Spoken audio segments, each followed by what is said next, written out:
All right, today we are going to get into some of the famous ancient Greeks. We've talked about some of the ancient Greeks so far, like the Athenian leaders that developed democracy with Solon, Pisistratus, Cleisthenes, and Pericles. We also mentioned Homer, and so he's going to go into this category as well that we're going to start talking about today. So this category has 11 different Greeks in it, and they all fall in the categories of writers. They might have wrote drama, they might have wrote poetry, they might have wrote comedies. So they were all in this category. So Homer does actually go into this category as well, but we've already mentioned him before, so he should be in your notes earlier because he wrote the Iliad and the Odyssey. All right, so the first one here is called Thespis, and he was the first actor, and he acted in a drama, and it was a one-person drama. And the way that I can remember Thespis, or my mnemonic, is basically by the word itself. If you look up thespian in an English dictionary, you can see that it means a tragedian or an actor or actress. So the word thespian is actually a fancy word that we use for actors and actresses. All right, Pisistratus is one of those Athenian leaders that we mentioned before. He was a leader that tried to equal out land and power from the rich and the poor, and he reduced those privileges of the wealthy. But as far as the reason why he's in this category is he didn't write anything, but he was the leader of Athens who sponsored the first drama festival.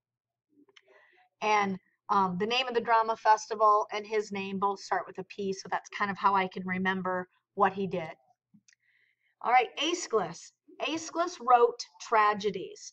And of course, a tragedy is kind of a bad ending. So he wrote a set of 3 plays called Oresteia, which was about the fate of King Agamemnon. And King Agamemnon was mentioned in earlier stories by Homer, and he was the Spartan leader who started the Trojan Wars because it was his wife that was abducted or kidnapped by Paris.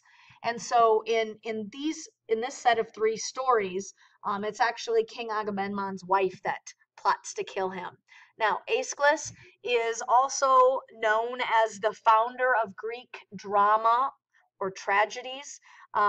He also added a second actor. So Thespis above would just act out and it would be a one-person play.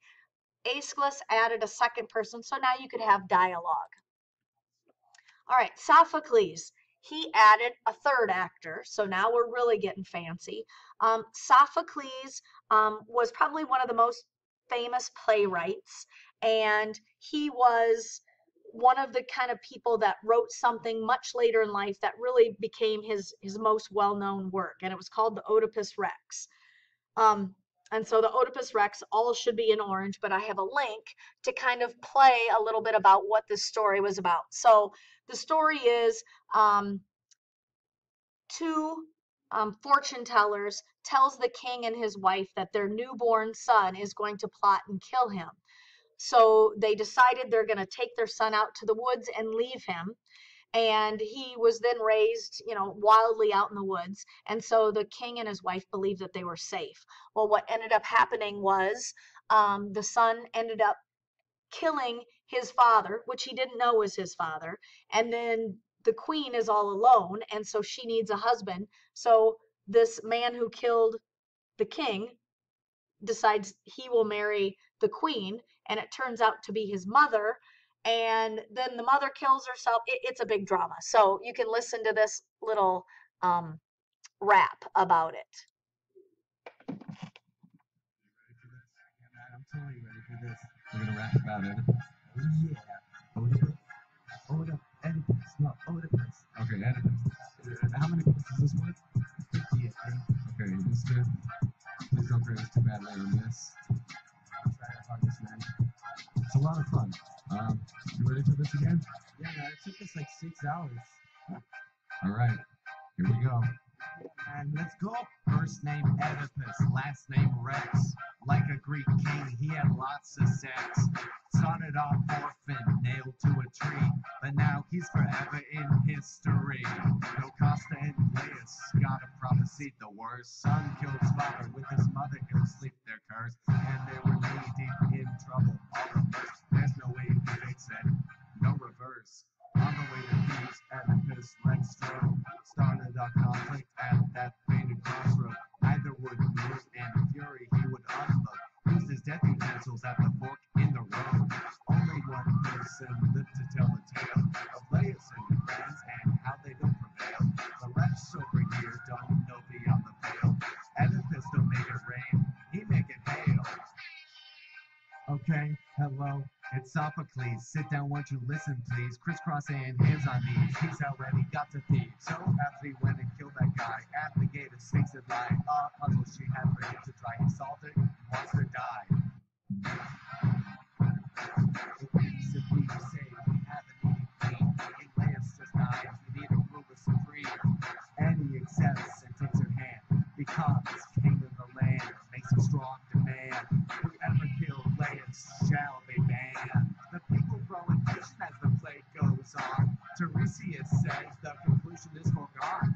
And he is the reason why King Laius is gone. But Oedipus blames death on Creon. But back at the crossroads survived another.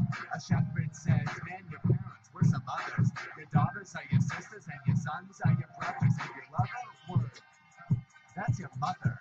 Eddie's wife is the first to realize and kills herself to further his demise. Mr. Rex over here goes and stabs out his eyes.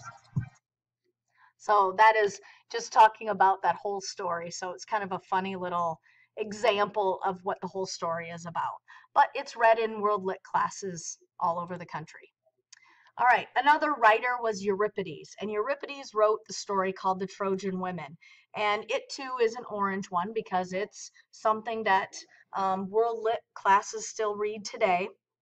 And in this particular case, it has the same four women in this story from the Iliad. So it's about the Trojan women and how they dealt with being without their husbands because most of them died during the Trojan War.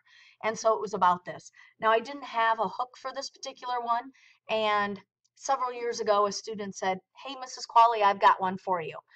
And he said, all right, you know it would be a tragedy if you ripped a Trojan. Obviously, it's maybe a little inappropriate, but it definitely works. So if you can remember what Euripides did, that he wrote Trojan Women, that's all I care about for the test.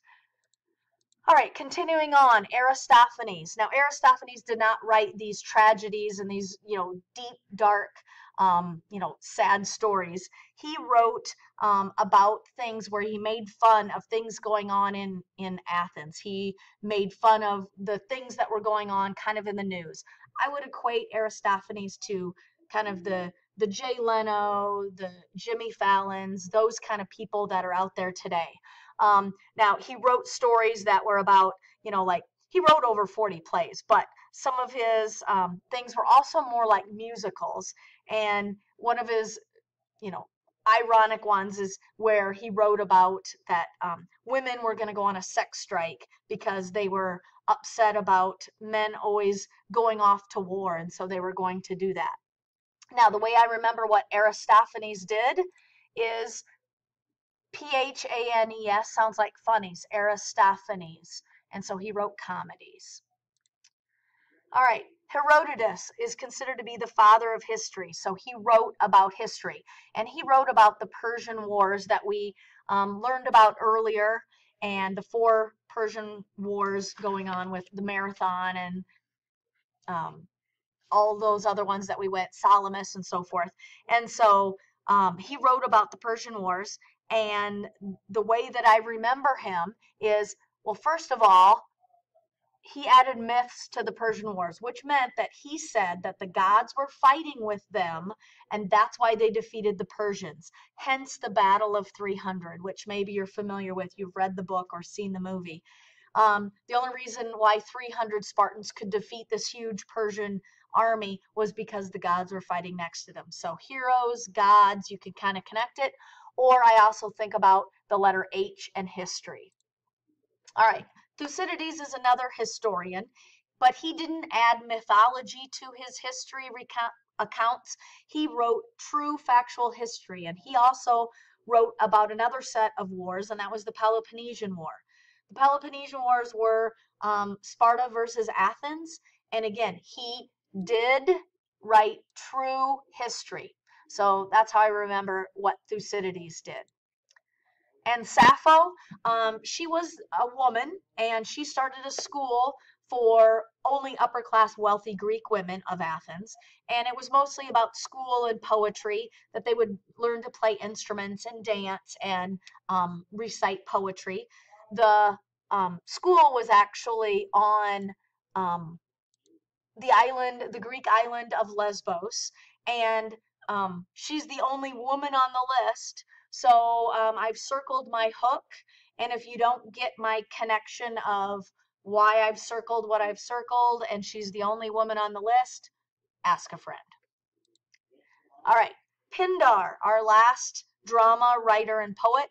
Pindar wrote poetry, and he wrote about the athletes that won in the Olympics. And we're going to watch a video about ancient Olympics, and they recite one of Pindar's short poems. And when he died, he was quite an old man, but he was very happy because they said he died of joy because all three of his sons participated in the Olympics and actually won events.